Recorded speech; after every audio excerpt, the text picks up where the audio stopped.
Bonjour à tous, ravi de vous retrouver.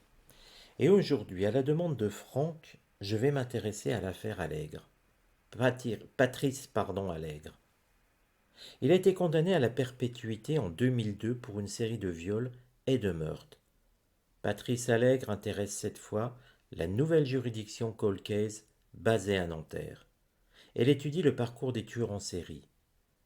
Ce pôle spécialisé se penche sur la période 1990 à 1997. Une période blanche dans l'activité criminelle de ce prédateur. Alors, et si Allègre n'avait pas tout dit?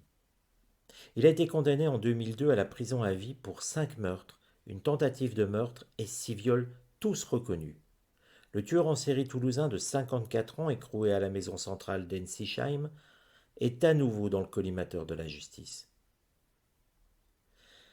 La nouvelle juridiction basée à Nanterre, exclusivement dédiée aux cold cases, ces crimes non élucidés en France, s'attache depuis quelques mois à retracer le parcours de vie de Patrice Allègre sur une période énigmatique de 90 à 97, 7 ans durant lesquels le tueur n'aurait commis aucun crime malgré les nombreux doutes et les nombreux spécialistes dont les experts psychiatres qui considèrent que son activité criminelle n'a pas pu s'arrêter durant ce laps de temps.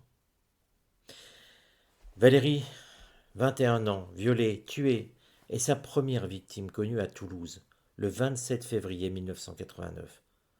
11 mois plus tard, le 27 janvier 1990, c'est une étudiante de 19 ans, Laure, qui subit le même sort. Elle habitait le même village que lui, à Saint-Genis-Bellevue, dans le nord-est toulousain. Puis les autres crimes du tueur sont commis entre février et septembre 97, entre Toulouse, l'Ariège et la région parisienne. Martine, Mireille, Isabelle sont les 3 dernières victimes. Qu'a-t-il fait dans cet intervalle? C'est désormais le pôle Cold Case de Nanterre qui va plancher sur cette période blanche.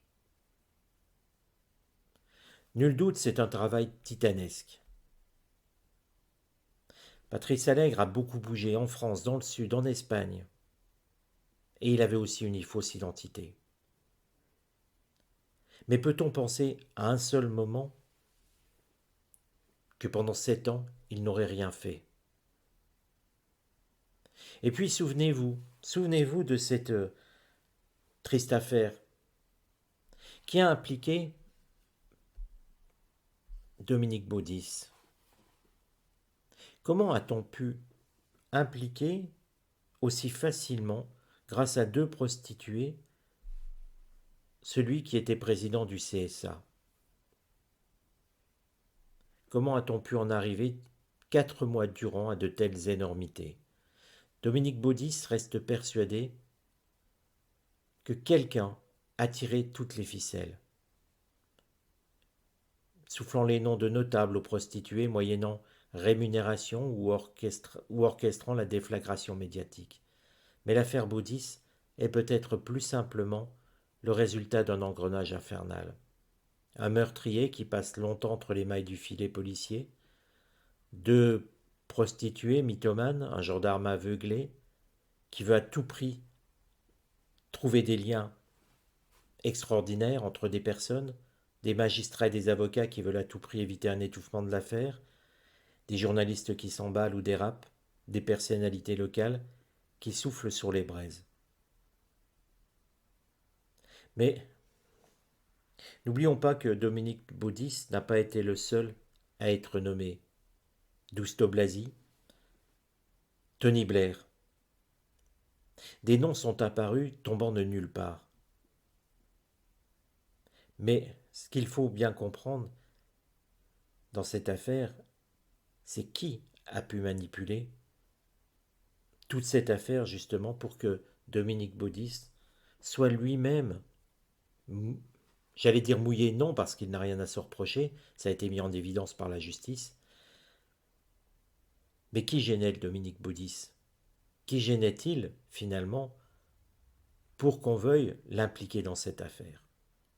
C'est un des volets que je vais essayer de regarder avec l'oracle de Béline, ou mieux, je vais l'essayer avec les runes. On va le faire avec les runes. Et puis aussi, l'autre partie, eh bien, c'est de voir ce qui s'est passé pendant ces 7 années blanches. Là aussi avec les runes.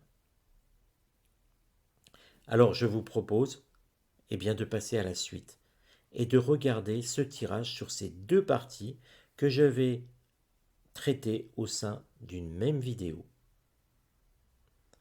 Je vous dis à tout de suite. On passe aux runes.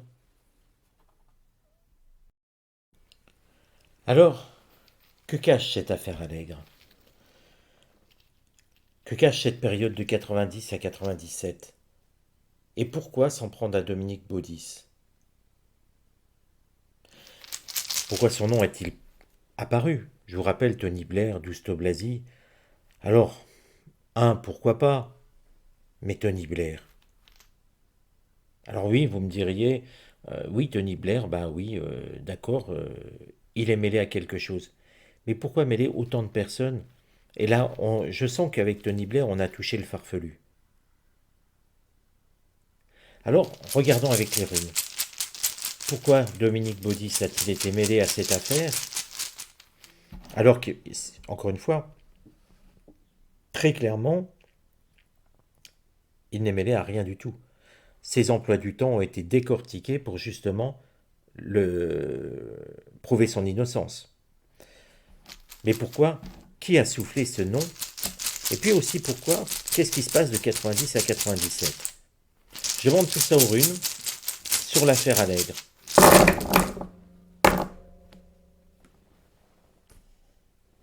Regardez déjà les runes comme elles sont bien concentrées.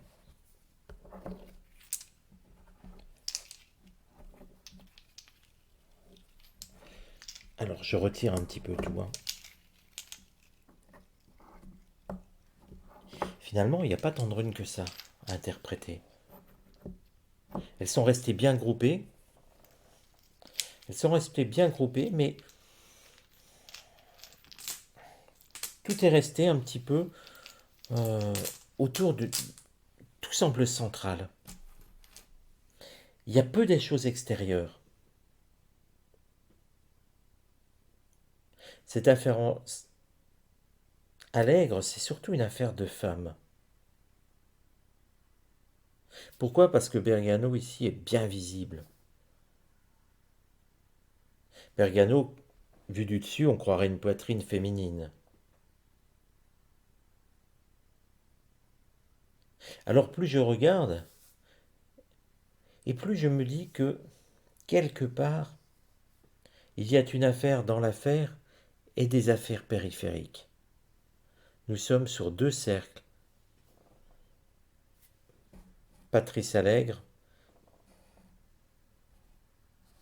et quelque part autre chose qui tourne autour.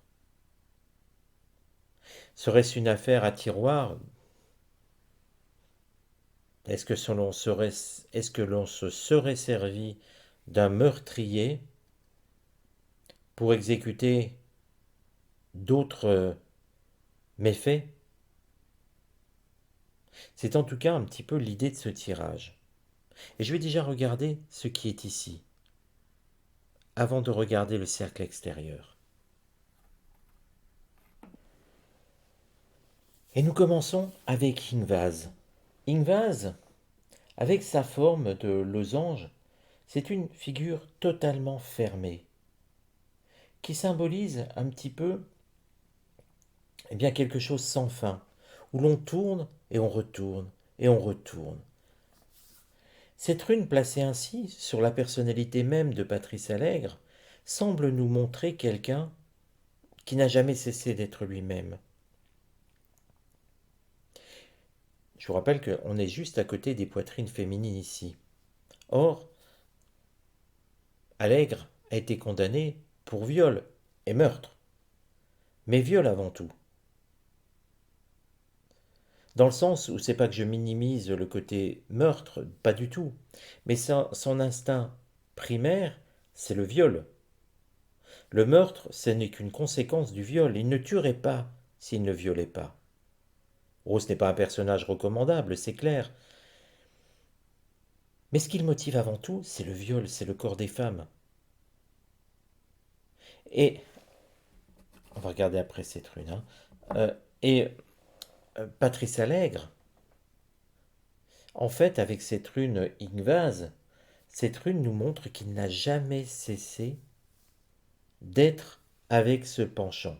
Alors, ce ne nous dit pas qu'il a forcément tué plein de monde dans les années 90-97, mais ça montre quand même que ses instincts n'ont jamais été perdus et qu'au contraire, il n'a jamais cessé de garder un rythme assez important sur ses crimes. Ça démontre donc que ce personnage, on n'a pas tout trouvé dessus. On n'a pas tout trouvé parce qu'on n'a pas bien cherché. Et qu'il a su, quelque part, dissimuler certaines choses, certains aspects et cette période-là de sa vie. Mais avec Féhu que voici, on a l'impression que cette rune nous indique qu'Allègre a commencé un autre projet. Il n'a pas abandonné ce qu'il était. Encore une fois, on ne change pas, on peut se modifier, mais on ne change pas profondément ce que l'on est. En tout cas, pas Patrice Allègre. Mais avec Féhu, quelque chose se modifie. Quelque chose se modifie. Pour moi, il reçoit une proposition. C'est un nouveau début. C'est un début. En tout cas, le mot début est présent sur lui.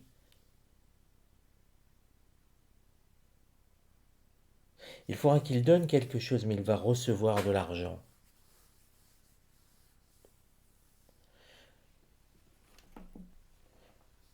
Et ce projet, avec Manaz,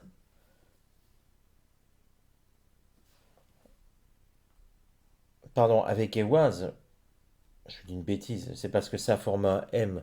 Je me suis laissé emporter à dire une bêtise. Non, c'est Ewaz. Mais ce projet, donc, avec Ewaz, lui fait s'éloigner, partir. On y pense à départ. Et ça expliquerait pourquoi pendant cette période, on l'a vu en Espagne, dans le sud de la France. Il a beaucoup bougé à cette période. C'est à cause de ce projet qui va lui apporter de l'argent.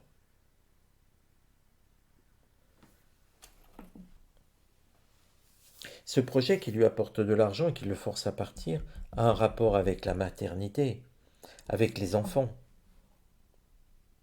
C'est le sens de Bergano.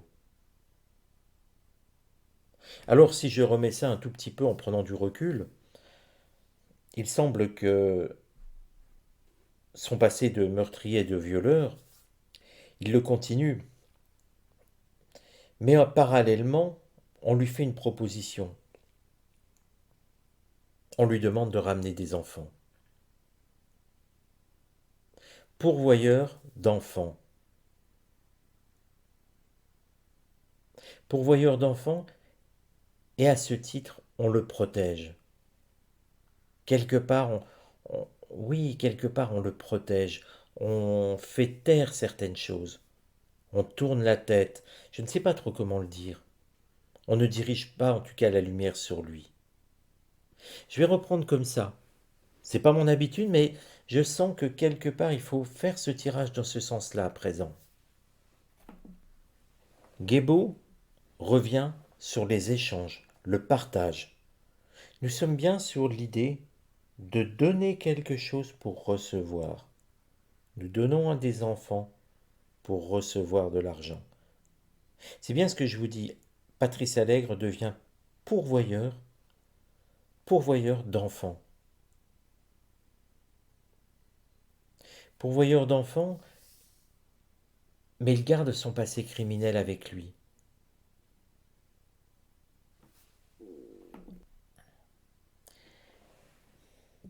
Pertrault, Pertrault nous indique que quelque part, il y a de la manipulation dans l'air. Il y a un travail dessus, de fait. Il va falloir assumer certaines choses. Nous avons l'idée de manipulation qui revient sans cesse avec Berthaud. Et forcément, ça me fait penser à cette manipulation de ces prostituées qui ont accusé Dominique Baudis. Ce qui semble ici nous parler de cette affaire, là je dirais que quelque part sur la période 90-97, bien sûr que Patrice Allègre a continué à, à violer et à tuer, mais quelque part il a aussi enlevé des enfants. Cette piste était exploitée par les enquêteurs. Mais là, on part sur autre chose. Manipulation, manipulation des femmes, manipulation de femmes, de deux prostituées, accusant Dominique Baudis. Elle l'accuse en échange d'une protection. Quelqu'un de haut placé, qui veut acquérir pouvoir et autorité. C'est donc un politique. Un politique qui se cache derrière ça. Les accusations sur Dominique Baudis ne sont pas lancées, le nom n'est pas sorti au hasard. Il n'est pas sorti d'un chapeau. C'est bien deux prostituées télécommandées par quelqu'un. Quelqu'un qui leur promet protection, tranquillité. Mais c'est aussi quelqu'un avec Kenaz qui pour moi fait partie de ce groupe qui achète les enfants. Il a un lien avec ce groupe. Je ne dis pas qu'il les achète pour lui-même ou qu'il les achète directement d'ailleurs. Mais il fait partie de ce groupe, il connaît ce groupe. Et il souhaite se débarrasser de Dominique Baudis. Dominique Baudis est une forme d'obstacle, quelqu'un qui pourrait se révéler gênant, quelqu'un qui pourrait l'empêcher d'accomplir ce que lui souhaite. Avec Raido, cela nous apprend que, quelque part, cet homme, pour moi, fait partie du monde judiciaire ou des lois. En tout cas, il a déjà utilisé la justice, des situations d'arbitrage. Pour moi, cet homme fait vraiment partie du monde judiciaire.